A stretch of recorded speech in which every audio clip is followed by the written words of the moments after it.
Order order news laundry के podcast reporters without orders में आपका स्वागत है। मैं हूं बसंत कुमार और आज इस पॉडकास्ट में बातचीत करने के लिए मौजूद हैं हमारे दो मेहमान स्नेहा और राजेश साहू। दोनों लोग ऑनलाइन जुड़े हैं। आप दोनों का स्वागत है।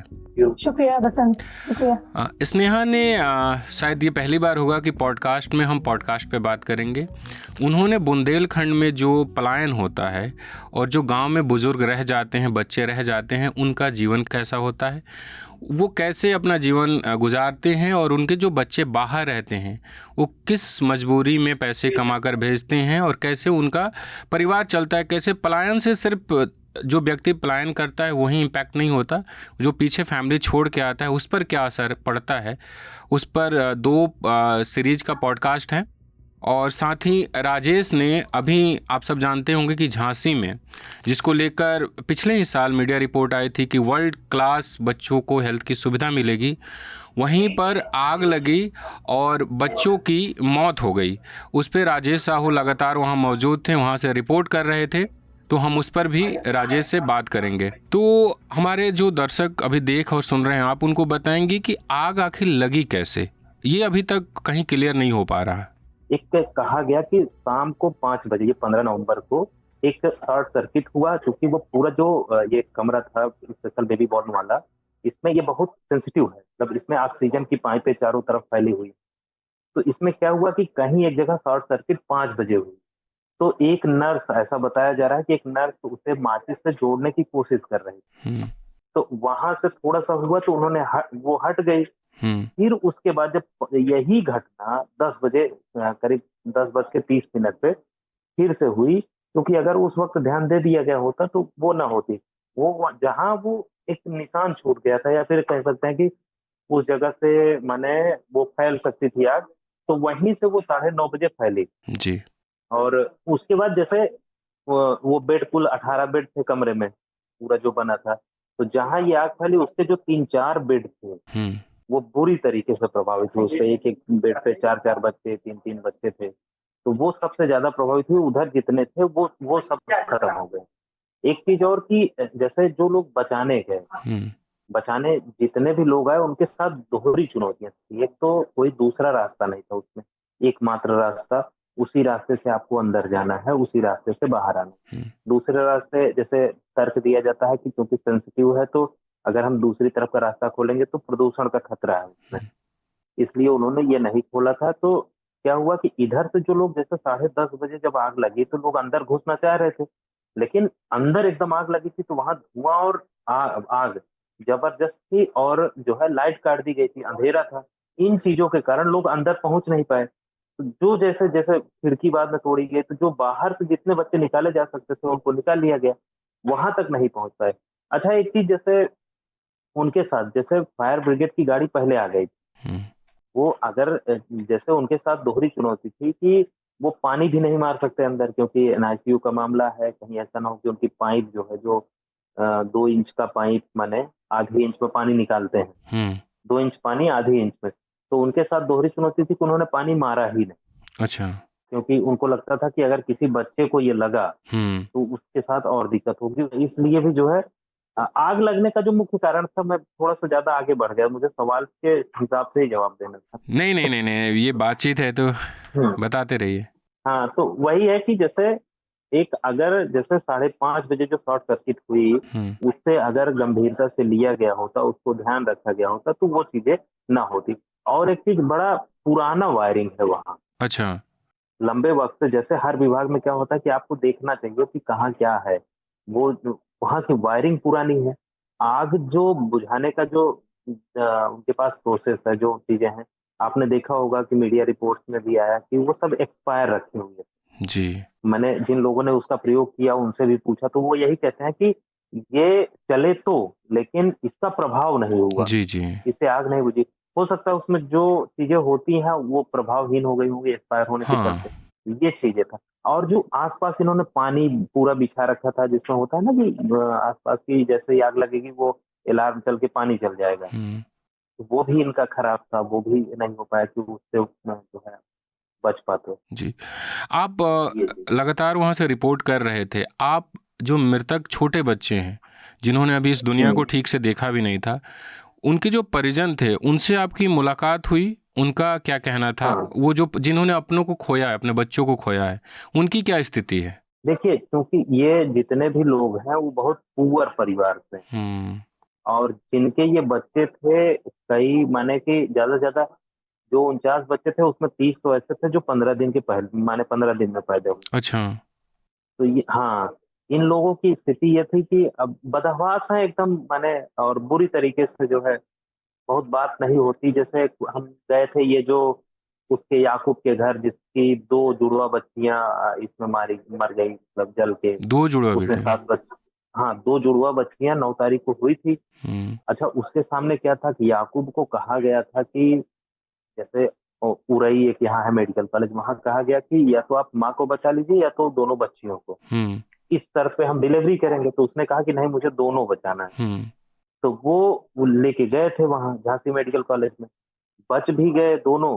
लेकिन क्या हुआ कि वही आप माने इस जो घटना में दोनों बच्चियां भी चली गई। याकूब कहता है कि मतलब कि मुझे पता ही नहीं था कि वो बच्चियां रखी कहाँ गई। अगर मुझे पता होता, क्योंकि वो खिड़की से कूद गया था अंदर, हम्म। आग और धुएं के बीच वो कूद गया था, लेकिन उसे पता ही नहीं था कि उसकी बच्चियां कहाँ। तो उसे जो जो बच्चियां मिल रही थी, बच्चे, उसको उठा उठा के खिड़की से बाहर दे रहा था। हम्म। वही कि वो जब माने एक एक सीमा तक फिर वो अपने आप को रोक नहीं पाया, रुमाल बांधा ये वो, फिर उसके बाद उसे निकलना पड़ा।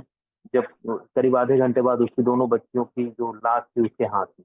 आपकी स्टोरी एक और है, एक महिला के बारे में जिन्होंने 5 बच्चों को बचाया था, उनकी थोड़ी कहानी बताएं। क्या है कि हम और सचिन वहां थे, सचिन वहां के स्थानीय रिपोर्टर हैं। हम्म। क्या था कि जैसे उसमें कुल 6 लोगों की ड्यूटी थी। जी। 2 डॉक्टर जो है थे, रेजिडेंट डॉक्टर थे। एक उनका नाम मुझे नहीं याद आ रहा है, आपने खबर पढ़ी होगी तो देखा होगा। हम्म। वो जो महिला थी वो डॉक्टर थी। हम्म।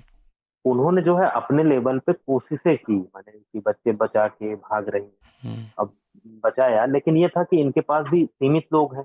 हम्म। तो आग इतनी तेजी से भड़की कि ये लोग भी जो है हर बेड तक, हर बच्चे तक नहीं पहुंच पाए, हम्म। और इन्हें भी जो है अपनी जान बचा के भागना पड़ा। सरकार ने जो मृतक हैं उनके परिजनों को मुआवजे की घोषणा कर दी है, जो नॉर्मली हम्म। होता है अपने यहाँ, घटना हो तो मुआवजे की घोषणा कर दो, लेकिन उससे जो जो लोग अपनों को खोते हैं वो तो लौट कर नहीं आते। और ये तो मासूम बच्चे हम्म। थे जिनके जन्म लेने की खुशी उन माता पिता ने मनाई होगी और उनके परिजनों ने भी मनाई होगी, और खुशी 10-15 दिन हम्म। में पलट गई पूरा। मैं थोड़ा और हम्म। समझना चाहता हूँ, आपने एक व्यक्ति के बारे में बताया जिन्होंने कई लोगों को बचाया था, उनकी 2 बेटियों का निधन हुआ इसमें। क्या और भी हम्म। फैमिली मिली? क्योंकि जो हम विजुअल देख रहे थे, हम ग्राउंड पे, मैं नहीं था, हम्म। लेकिन जो विजुअल आ रहे थे रोते हुए परिजनों का, उनकी कहानी थोड़ा देखिए, बताइए। हाँ, पहली चीज ये कि इतनी बड़ी घटना हुई, कोई तो जिम्मेदार हो। हम्म। लेकिन इस पूरी घटना में आज 6-7 दिन हो गए, हम्म। किसी के खिलाफ कोई एफआईआर नहीं कर, मतलब इन्होंने माना ही नहीं कि किसी की गलती। अच्छा। भाई, अब बाढ़ में तो आदमी को समझ में आता है कि चलो बाढ़ आई, बह गया, नदी का उफान है, लेकिन इसमें तो जिम्मेदारी बनती थी किसी न किसी की ना। जी। हम लोगों ने ये भी बताया कि 3 जिम्मेदार, जैसे अब 18 बेड पे 49 लड़के रखे जा रहे हैं। हाँ, अब इतनी पुरानी जर्जर वायरिंग है, उसको नहीं देखा जा रहा है, तो किसी की तो जिम्मेदारी बनती थी। लेकिन इन्होंने किसी की जिम्मेदारी तय नहीं की। टीमें इन्होंने बना दी जांच करने की, अब पता नहीं रिपोर्ट कब आएगी। हम्म। इसके अलावा जैसे कृपा राम थे वहाँ, जिनका मतलब उनकी उम्र करीब 40 साल रही होगी तब उनकी शादी हुई। हम्म। बुजुर्ग टाइप आदमी थे, तो उनको अभी जो है एक 1-1.5 हफ्ते पहले बच्चा हुआ था, बेटा। उनका बेटा खो गया। अब वो प्रशासन से आके, हाँ, खो गया, उसी में पता ही नहीं चला कि कहाँ गया। तो उसी में जो है वो आके रोजाना अधिकारियों से मिल रहे थे। माने जिस दिन घटना हुई, जिस उसके अगले दिन, फिर उसके अगले दिन उनको कुछ पता बताया ही नहीं जा रहा था कि वो कहाँ गए। तो वो अपने परेशान थे कि भाई बता दिया जाए, मतलब जैसे हमने उनसे बात की तो उन्होंने कहा भी कि अगर मर गया हो मेरा बच्चा तब भी बता दिया जाए, हाँ, लाश तो दे दिया जाए। ये चीज बड़ा भावुक टाइप की बातें वो कह रहे थे, पूरा परिवार, क्योंकि इतने दिन बाद शादी हुई थी। तो इस तरीके से स्थिति थी वहाँ। कई ऐसे परिवार थे, ज्यादातर तो, अब मैं बताऊं आपको, ये सारे ऑपरेशन हुए थे पहले बच्चे थे, अच्छा। लोगों के पहले बच्चे थे, और कमजोर थे, तो मतलब उस हिसाब से ट्रीटमेंट हो रहा था उनका। आपने अभी एक बातचीत में कहा कि 18 बेड पे 49 बच्चे थे, और इसी व्यवस्था को कुछ दिन पहले मीडिया रिपोर्ट में कहा गया था कि वर्ल्ड क्लास ट्रीटमेंट मिलेगा इस अस्पताल में। तो वो पीआर ज़्यादा हो गया था, ग्राउंड पे ज़्यादा काम नहीं हुआ था, क्योंकि आपने अस्पताल की स्थिति भी देखी होगी, उस वार्ड की भी स्थिति देखी होगी। 18 बेड पर 49 लोग हैं, वो भी बच्चे हैं, और वो भी मतलब वो क्रिटिकल सिचुएशन में है, कमज़ोर है, या उनका जो जन्म हुआ वो सामान्य प्रोसेस से नहीं हुआ है, ऑपरेशन के बाद हुआ, इसलिए वहाँ रखा गया था। सिस्टम व्यवस्था वहाँ ठीक नहीं थी। आप क्या देखा आपने? देखिए, जैसे क्या होता है, वर्ल्ड क्लास शब्द कहाँ से आया हाँ। इन चीजों। पहली चीज तो ये है कि वो बुंदेलखंड का पूरा इलाका, जो खबर मीडिया में आती है, वो पहला जो पॉइंट होता है वो लोकल रिपोर्टर ब्रेक करता है, आसपास के रिपोर्टर। तो उन लोगों के लिए पहली चीज थी कि एसएनसीयू बन रहा है, मतलब कि बच्चों के लिए स्पेशल वार्ड बनाए जा रहे हैं गंभीर बच्चों के लिए। न तो ऐसा औराई मेडिकल कॉलेज, हमीरपुर, इन सब कहीं नहीं है। यहाँ तक कि कानपुर में भी अभी शायद होगा सुविधा उस हिसाब से। तो जैसे वहां से खबरें आई वर्ल्ड क्लास, उस चीज को जो है, जो और मीडिया गई वो खींचती हुई चली गई। अब 18 बेड पर 49 बच्चे, जैसे उनका क्या होता है, जैसे हमने बात किया, जो उसके प्रमुख थे, उनका ये कहना था कि देखिए क्या है कि हम 18 को 18 ही भर्ती करें, लेकिन हम जब वापस करने लगते हैं तो हमारे पास फोन बहुत आने लगते हैं कि आप वापस क्यों कर रहे हैं, ऐसा करिए, उसी में किसी तरीके से एडजस्ट करिए, और 1 पे 2 करिए, 2 पे 3 करिए। इस तरीके से जो है, मतलब उनका कहना है कि अगर हम वापस कर दे तब सुने, और ना करें वापस तब सुने, इस तरीके से। अच्छा, एक चीज और, ये केवल झांसी मेडिकल कॉलेज का हाल नहीं है, ये पूरे उत्तर प्रदेश का हाल है। अच्छा। हाँ, मेडिकल वार्ड में आप खासतौर पर बच्चों वाले में 1 बेड पे आपको 2-3 मिलेंगे ही मिलेंगे, क्योंकि ज्यादातर जो मेडिकल कॉलेज बने हैं उसमें ये सब सुविधाएं है ही। अच्छा, एक चीज मैं बताऊं, जैसे क्या है कि इन्होंने जैसे कहा कि इसमें कितने बच्चे, मुझे एक अंदेशा है, मतलब एक सवाल के रूप में पूछ रहा हूँ कि क्या जिनके बच्चे थे वो उनके मिल गए कि नहीं। ऐसा इसलिए क्योंकि जैसे जब आग लगी, लोग जो भी अंदर गया, जो बच्चे उठा के लाया, बाहर वालों को पकड़ाता चला गया, बाहर वाले उसे भर्ती किए। अब छोटे छोटे बच्चे थे, ज्यादातर छोटे बच्चे एक ही तरीके से दिखते हैं, तो कैसे पहचान हुई कि वो वही है। अच्छा, ये सवाल इसलिए और ज्यादा मजबूत है, जैसे कहे कि इन्होंने हाथ में बांध दिया, ये कर दिया, तो जो जले उनके हाथ में तो वो जल गया होगा जी। के बाद माने ये सारी चीजें। एक महिला बच्चे को लेके चली गई, उसको दे दिया गया कि हाँ तुम्हारा बच्चा है, वो लेके चली गई। 3 दिन तक उसने दूध पिलाया, मालिश किया, सब कुछ किया। 3 दिन बाद जब इधर कृपाराम ने हंगामा किया कि मेरा बच्चा कहाँ है, तब जो है उस महिला को बुलाया गया। अच्छा, तुम्हारा बच्चा उधर चला गया है, उसको बुलाया गया, उसको उसका बच्चा दिया गया। तो अब ये समझना कठिन है कि कैसे तय हुआ कि कौन किसका बच्चा है। हाँ, क्योंकि इसमें तो मुझे लगता है कि अगर डीएनए, जैसे इन्होंने कहा कि हम डीएनए करवाएंगे, लेकिन अब डीएनए कब करवाएंगे, क्योंकि बच्चे तो ऑलरेडी दे चुके हैं जिसको जिसका देना है। ऐसा हुआ था बालासोर वाले, जब ट्रेन एक्सीडेंट हुआ तो स्टार्टिंग में फर्स्ट सेकंड डे, क्योंकि सबका शरीर बहुत गंदे तरीके से जला था, तो लोग जो भी थोड़ा बहुत कोई ऐसे अनुमान लगा रहे थे, अपनी बॉडी लेके जाने लगे। तो कई बार ऐसा हुआ कि कोई किसी और का बॉडी ले गया और जाके जला दिया। फिर वहाँ की जो प्रशासन है उसकी नींद खुली, और उसने फिर सबका जो 100 बॉडी बची हुई थी उसका डीएनए टेस्ट करा लिया, और जो भी क्लेम कर रहा था कि मेरी फैमिली का बंदा या मेरे फैमिली के कोई हैं जो इसमें थे, तो उनका डीएनए टेस्ट लिया जा रहा था। जब मैच हो रहा था तो बॉडी दी जा रही थी। बाद में थोड़ा कॉम्प्लिकेट कर दिया, लेकिन स्टार्टिंग के 2 दिन जिसको लगता था कि ये अनुमान है कि मेरा हो सकता है, लोग अपनों को लेके जा रहे थे, और इसमें बहुत कन्फ्यूजन भी हो गया था। छोटा सा एडिशन था, मतलब मैं ये कहना चाह रही थी कि मैं बहुत ध्यान से सुन रही थी, और ये एकल घटना है, लेकिन क्योंकि मैं भी उस बुंदेलखंड में ही पली बड़ी हूँ, तो मैं ये सोच रही थी कि एक बहुत बड़ा एरिया, एक बहुत बड़ी जनसंख्या, जिसमें अपना ये टीकमगढ़, छतरपुर और ये आपके ललितपुर, ये सारे जो इलाके हैं, ये झांसी एक सेंटर माना जाता है बुंदेलखंड का। तो एक बहुत बड़ी जनसंख्या जो है ना, वो इस स्वास्थ्य व्यवस्था जो झांसी के अंदर ही समिटी हुई है, उस पर आश्रित हैं।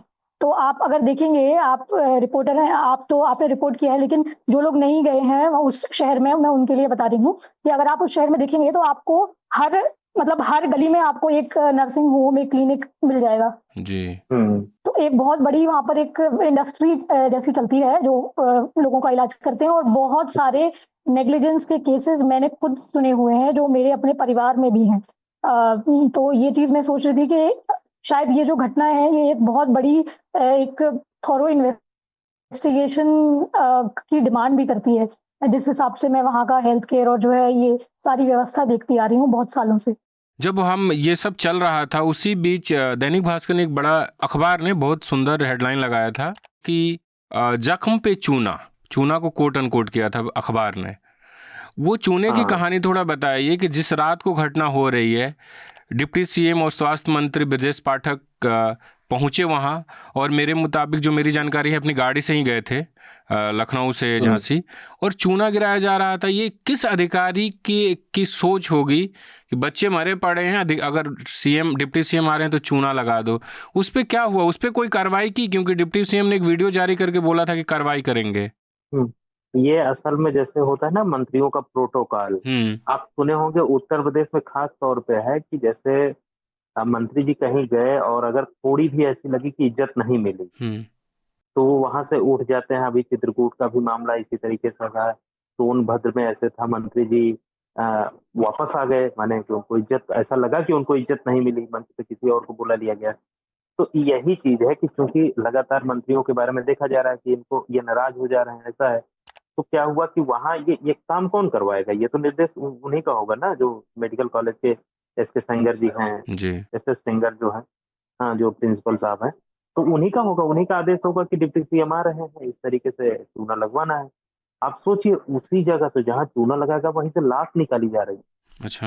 हाँ, मतलब वहीं से लाश निकाली जा रही थी, वहीं से जले हुए आइटम निकाले जा रहे हैं, वहीं चूना बिछाया जा रहा है। अब मतलब कितना गंभीर बात है कि वहीं उसी जगह उनको आना है कि भाई चूना देख लीजिए जी। ये इसी किरकिरी की वजह से उन्होंने वीडियो भी जारी किया, और संभवतः आगे हो सकता है कि इस तरीके से चूना गिराने वाली हरकतें बंद हो जाएं यूपी में। जी जी।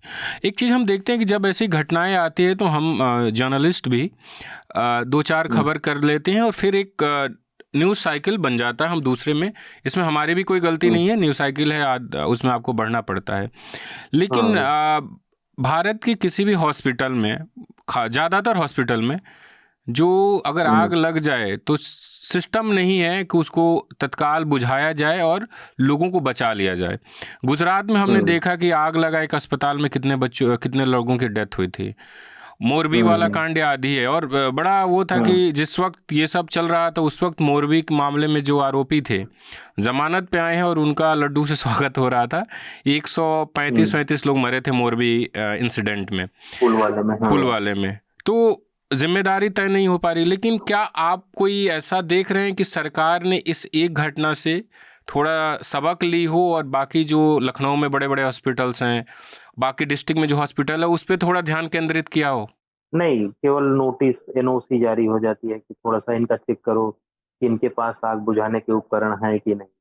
आप देखेंगे कि ज्यादातर जगह जो ऑक्सीजन के वो रखे हैं ना सिलेंडर, सभी पे आपको पर्चियां अकेले बदली हुई मिलती है कि ये सिलेंडर है, एक्सपायरी उसमें दूसरी लिख दी जाती है, वो हटाया भी नहीं जाता। अच्छा, एक्सपायरी डेट चेंज कर देते हैं? हाँ, हाथ से ही लिखना है, कोई मशीन उसमें प्रिंटिंग नहीं है। आप कहीं भी देखिए, ज्यादातर जब से ऑक्सीजन मंगाया उन्होंने ऐसे अपने से, हाँ, उस पे जाके पर्ची चिपका दी। मतलब ये चीजें बहुत जगह है। जी जी, ये काफ़ी सुंदर स्टोरी भी है कि आप 10 हॉस्पिटल घूम लें और देखें कि कितना, और एक्सपायर हुआ तो उसके बाद पर्ची फाड़ के दूसरी चढ़ा दी। जी जी। लेकिन इसी को क्योंकि इस घटना को हो गए हैं 10 दिन तक और अभी तक किसी पे एफआईआर नहीं हुआ, और भारत में जो कमेटियां बनती हैं उनका लंबा इतिहास है कि वो कमेटी किस नतीजे पे पहुंचती है वो लोगों को पता नहीं चलता, और हम लोग भी भूल जाते हैं घटनाओं को। मोरबी भूल गए हम लोग, कोरोना भूल गए, अस्पतालों की क्या स्थिति थी, और लोग आगे बढ़ते जाते हैं। लेकिन ये बुंदेलखंड जिस इलाके की झांसी की बात हो रही है, और उसमें मृतक ज़्यादातर बच्चे उन्हीं इलाकों से थे, और राजेश बता रहे हैं वो गरीब फैमिली से ताल्लुक़ रखते थे। लेकिन उसी इलाके में एक बहुत बड़ी समस्या है जिसकी तरफ स्नेहा के पॉडकास्ट ने ध्यान दिलाया है कि बुंदेलखंड और माइग्रेशन, ये एक तरीके से एक ही शब्द बन चुके हैं। बुंदेलखंड में लंबे समय से माइग्रेशन की मार झेल रहा है। उसके पीछे सबसे बड़ा कारण सूखा है और वहाँ की ज़मीन भी पथरीली है, तो बहुत ज़्यादा खेती नहीं हो पाती और लोग माइग्रेट करते हैं।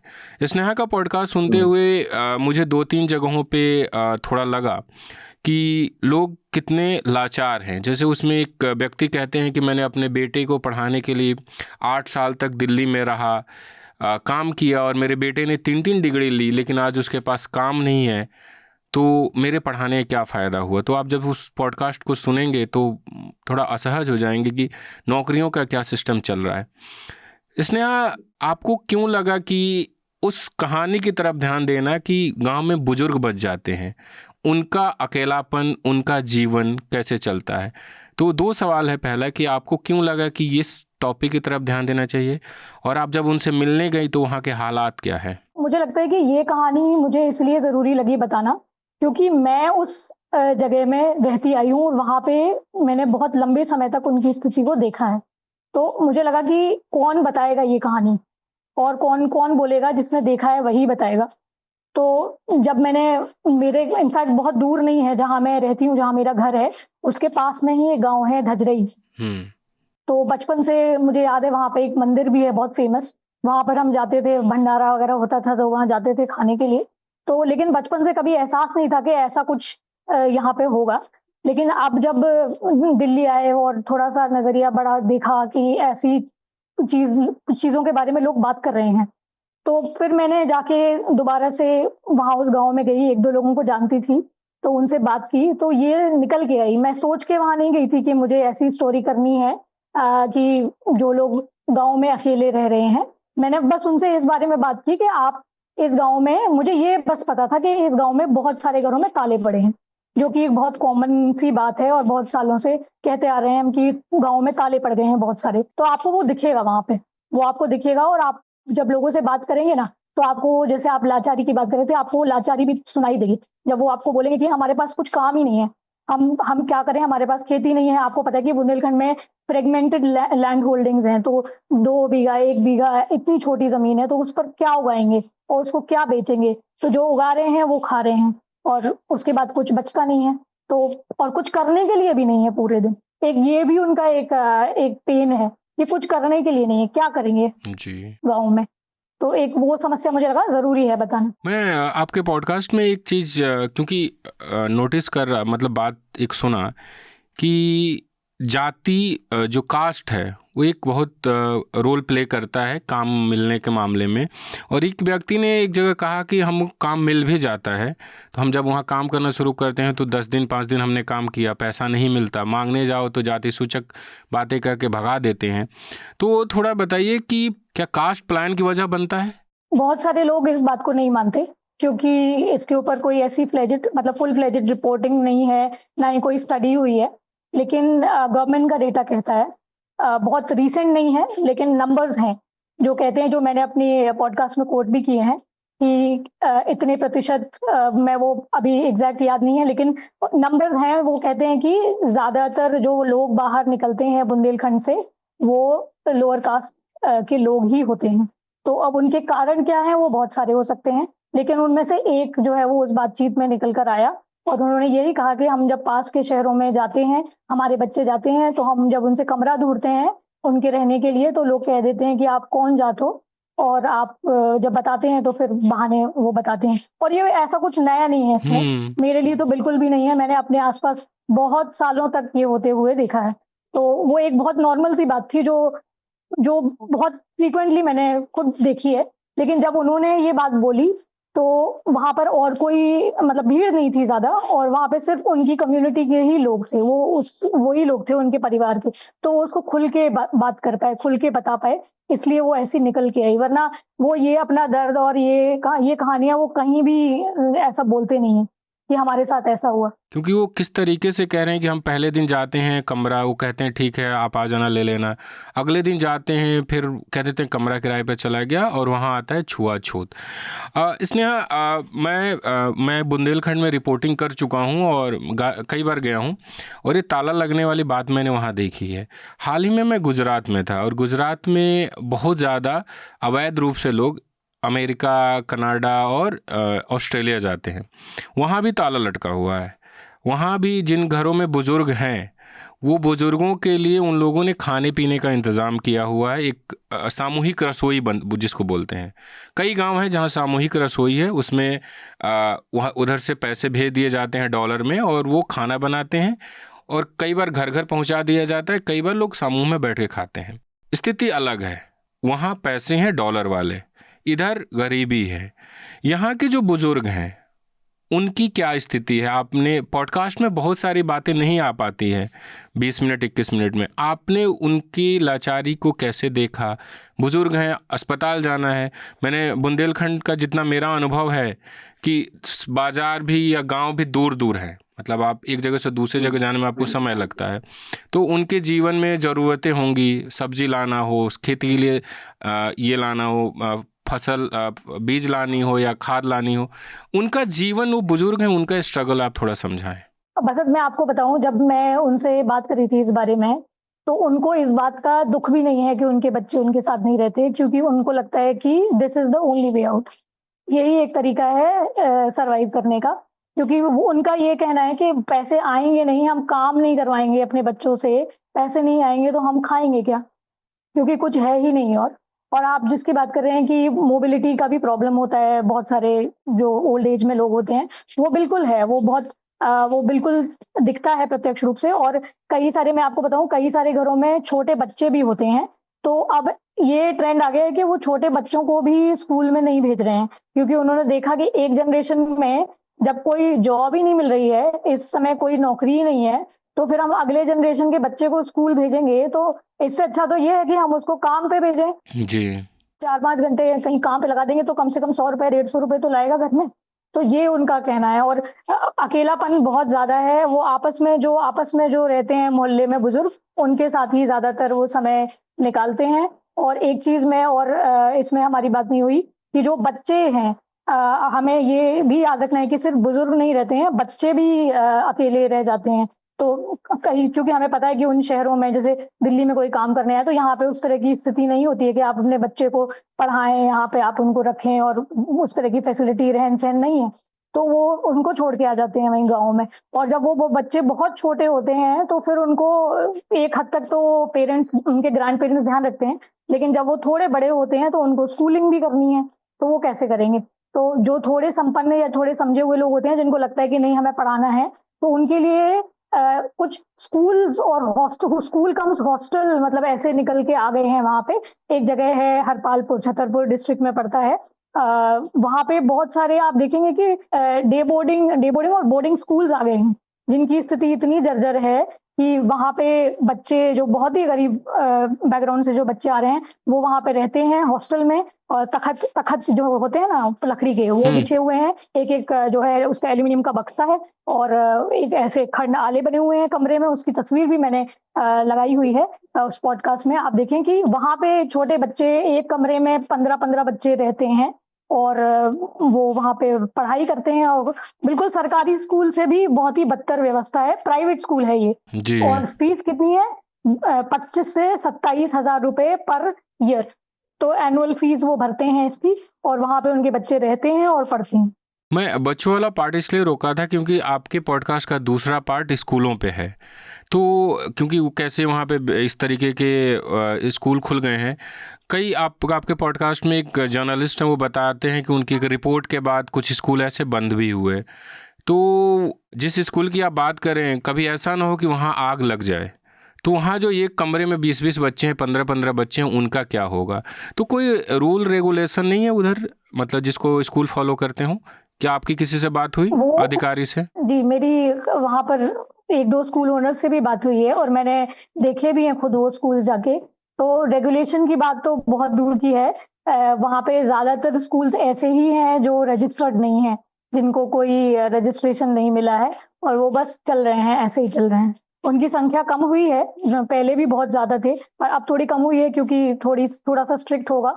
लेकिन अभी भी बहुत सारे स्कूल चलते हैं वहाँ पे, जो जिनका कोई रजिस्ट्रेशन नहीं है। आपको उनकी स्थिति, वो आपको बोलेंगे कि हमारा रजिस्ट्रेशन है, लेकिन आप उनकी स्थिति जब देखेंगे तो आपको लगेगा कि यहाँ तो कोई बैठ भी नहीं सकता है, यहाँ बच्चे रहते कैसे हैं और पढ़ते कैसे हैं। आपके पॉडकास्ट में एक बुजुर्ग हैं, वो कहते हैं आटा 30 रुपये हो गया है, 1 किलो आटा तो हम खा ही लेते हैं, आलू का रेट बताते हैं। तो महंगाई बढ़ रही है और इनकम वही है जो बच्चे इधर। आप कभी मैं 2022 विधानसभा चुनाव के समय, यूपी विधानसभा चुनाव के समय मैंने अपनी स्टोरी की शुरुआत यहीं नोएडा से की थी और लेबर चौक से। तो मैं वहाँ गया और आप हैरान होंगी, अगर मैं 10 लोगों से बात कर रहा था उसमें 7 से 8 बुंदेलखंड रेंज के थे। मतलब बुंदेलखंड जो पूरा है, झांसी, उरई, उसके बांदा, हमीरपुर, इधर से ही थे। तो और वो लोग दिन सुबह आते हैं, किसी को काम मिलता है, किसी को नहीं मिलता है। फिर वो लोग जो गांव में रह जाते हैं वो कैसे, मतलब मैं वही जानना चाह रहा हूँ। और हो सकता है कि वो लोग उसको स्ट्रगल ही ना मान रहे हो, अकेलापन को स्ट्रगल नहीं मान रहे हो, अपनी नियति मान रहे हो। जैसा आपने भी कहा, पैसे नहीं होना को नियति मान लिए हो, स्ट्रगल नहीं मान रहे हो। ये स्ट्रगल तो अगर आप बताएं, किसी महीने बच्चे ने पैसा नहीं भेजा घर पे तो क्या होता है, वो बुजुर्ग हैं, वो थोड़ी आपकी बातचीत हुई होगी, वो समझाएं। बिल्कुल, ये जो आप कह रहे हैं, जो बात के पैसे नहीं भेजा है, ये बहुत बार होता है। कहीं वो रिकॉर्ड में नहीं है, उसमें रिकॉर्ड में वो हिस्सा काट दिया क्योंकि टाइम का लिमिट था। लेकिन ये बात उन्होंने बिल्कुल मुझे बोली थी कि बहुत सारा ऐसा भी होता है कई बार, कई महीनों में, कि कुछ बचता ही नहीं है, ज़्यादा बचता नहीं है। क्योंकि आप जब देखेंगे, जब हम सब्जी खरीदने जाते हैं तो आज 500 रुपए की इतनी सी सब्जी आती है और वो 4 दिन ही चलती है। मतलब मुझे पता नहीं क्यों ऐसा लगता है कि क्यों लोग इसके बारे में बात नहीं कर रहे हैं। तो ये जो समस्या है, ये उनके लिए और बड़ी है। उनके लिए तो और बड़ी है, जो मजदूरों दिन के ही 500 रुपए कमाता है शायद। तो वो क्या सब्जी खरीदेगा, 100 रुपए की क्या सब्जी खरीदेगा? तो वो समस्या है, वो यहीं पे ही खर्च हो जाते हैं सारे पैसे। उसके बाद वो घर में क्या बेचेंगे? कई बार नहीं बेच पाते हैं, तो फिर उनके पास जो छोटी-मोटी 1, 2, 1.5 बीघा जो ज़मीन होती है, उसमें कुछ जो भी उगाते हैं उसको वो, लेकिन वो सीज़नल होता है। वो अब ऐसा है, आप गेहूँ उगाएँगे तो वो 6 महीने में निकलेगा, तो कुछ-कुछ स्टॉक रखते हैं अपने पास।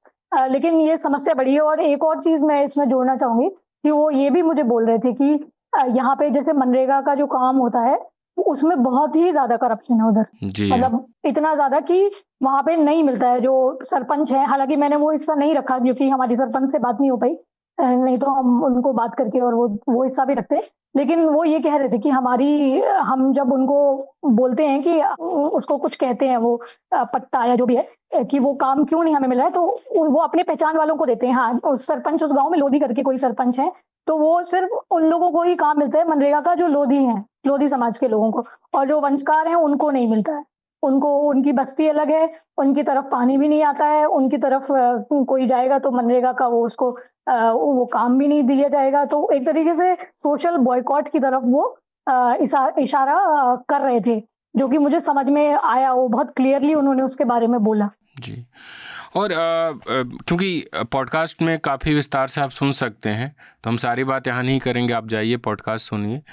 एक आखिरी सवाल स्नेहा आपसे हम पूछना चाहते हैं कि आपने अपने पॉडकास्ट में हालांकि उसका जिक्र किया है कि, और अभी बातचीत में आपने बताया कि लोग बच्चों को पढ़ा नहीं रहे हैं।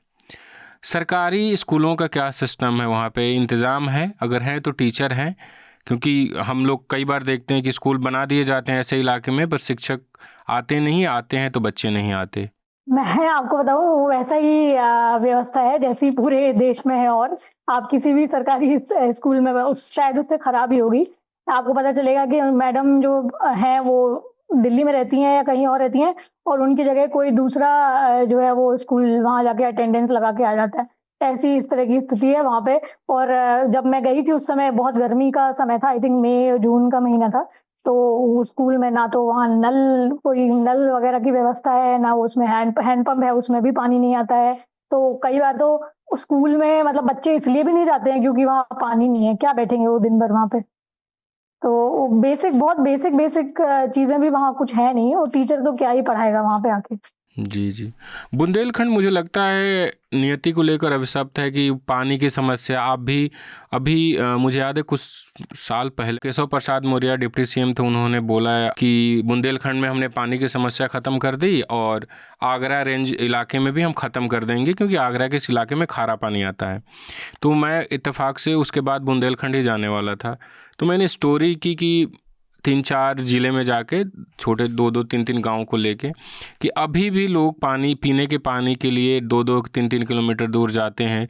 और बड़ा दुख होता है कि उसमें ज़्यादातर छोटी बच्चियां होती हैं 10-12 साल की, नहीं तो महिलाएं होती हैं जो उनकी मम्मी होंगी या चाची होंगी जो भी, और उनका काम है पानी भरना। अभी भी पानी की समस्या बुंदेलखंड में बनी हुई है। तो और खेती है ही नहीं, आत्महत्या की खबरें वहीं से आती है। राजेश, कुछ कहना चाह रहे हैं आप? ये जैसे जल जीवन मिशन के तहत इन्होंने 1.25 लाख करोड़ का बजट था कि पूरे देश में टंकी बना के पानी पहुंचा दिया जाएगा, माने हर घर नल जल योजना वाले। इसमें इन्होंने महोबा को 100% कर दिया जी। अभी हमारे यहाँ खबर भी आई, महोबा बांदा उधर इन्होंने, लेकिन किया क्या है उसमें देखिए, जो हमारे यहाँ की खबर का वो है कि टंकी बना दी, जैसे जाना उससे 2 किलोमीटर गांव तक पानी, वो 200 मीटर तक जा रहा है।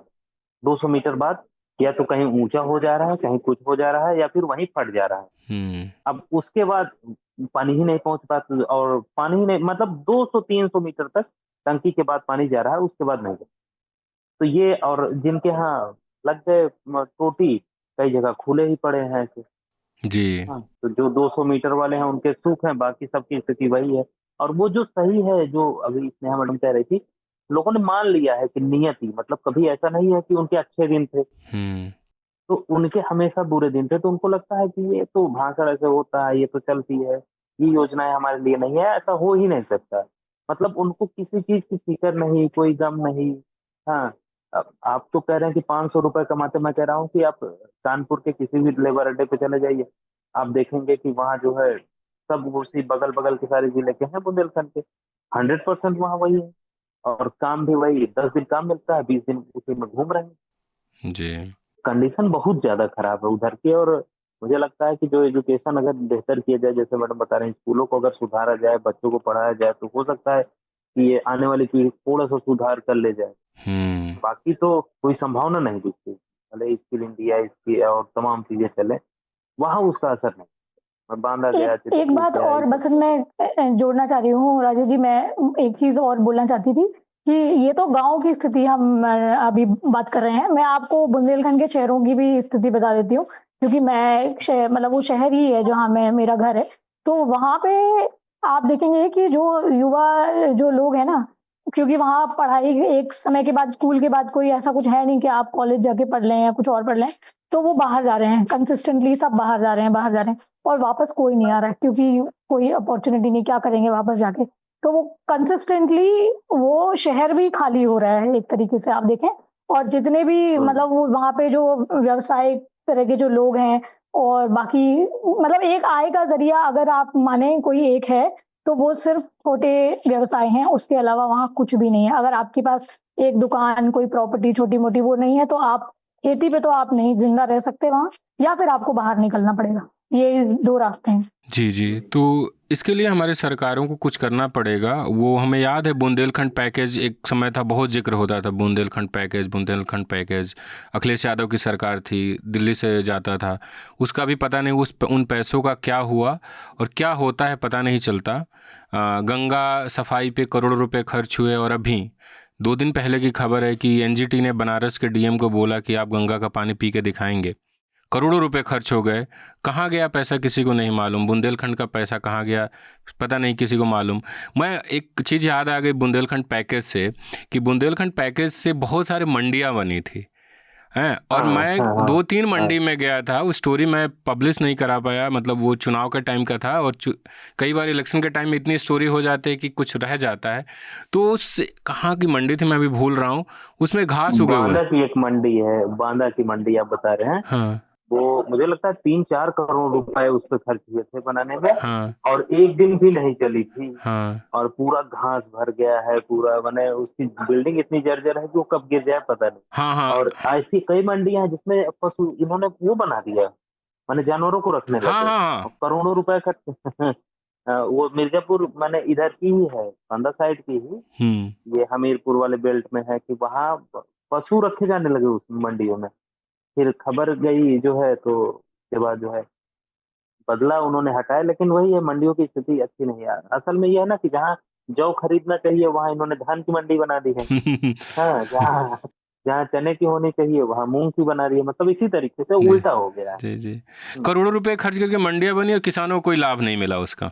60 करोड़ 100 करोड़ एक शायद मुझे जो ऐसा लगता है, मैं कई बार इसके बारे में सोचती हूँ और जब रिपोर्टिंग भी करती हूँ तो वो बार बार वो इशू आता है कि जब हम बुंदेलखंड की बात करते हैं तो हम शायद ये तो नहीं कहना चाहिए कि सिर्फ यूपी का जो रीजन है उसके बारे में ही ध्यान दिया जा रहा है, ऐसा तो कुछ है नहीं।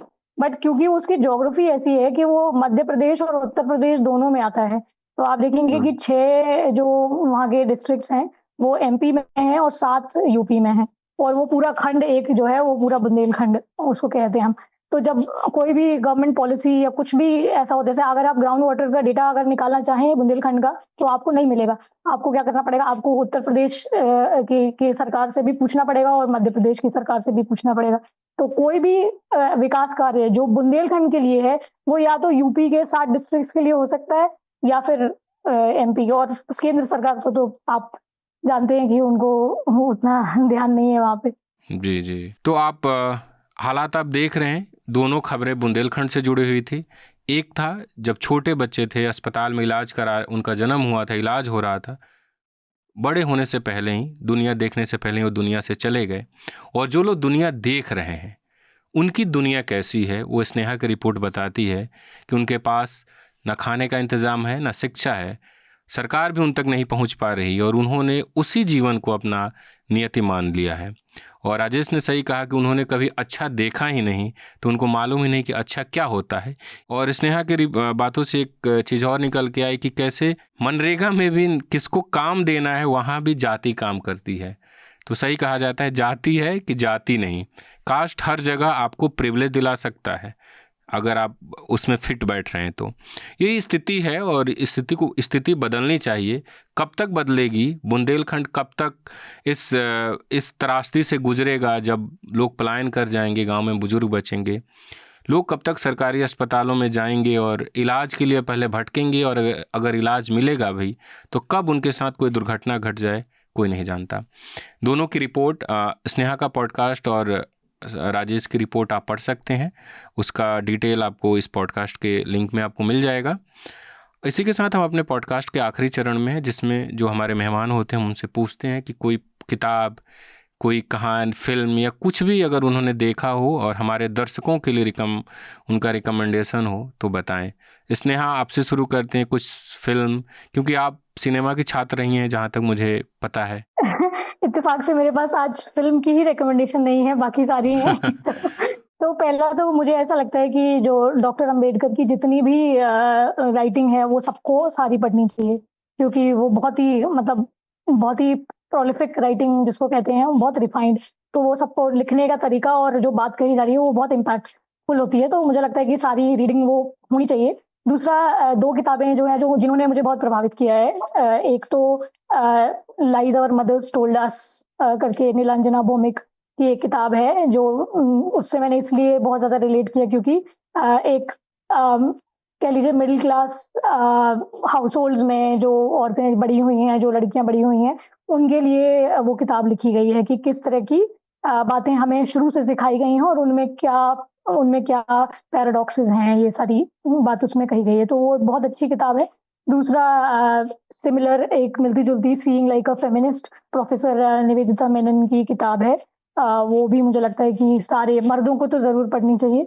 और आखिर में पॉडकास्ट, एक तो जो मैं सुनती हूँ मैं आपको बता देती हूँ, नहीं पता कि सबसे अच्छी है कि नहीं, क्योंकि मुझे बहुत सारा और भी सुनना है। तो एक तो अनुराग माइनस वर्मा का पॉडकास्ट में सुनती हूँ, क्योंकि उनकी गेस्ट जो लिस्ट, मतलब उनका जो चॉइस ऑफ गेस्ट है वो काफ़ी स्मार्ट होता है, काफ़ी अच्छा होता है, तो वो उनको मैं सुनती हूँ। दूसरा, काफ़ी सारा ट्रू क्राइम पॉडकास्ट भी मैं सुनती हूँ, जो काफ़ी इंटरेस्टिंग होता है, आप ट्रैवल करते हुए सुन सकते हैं।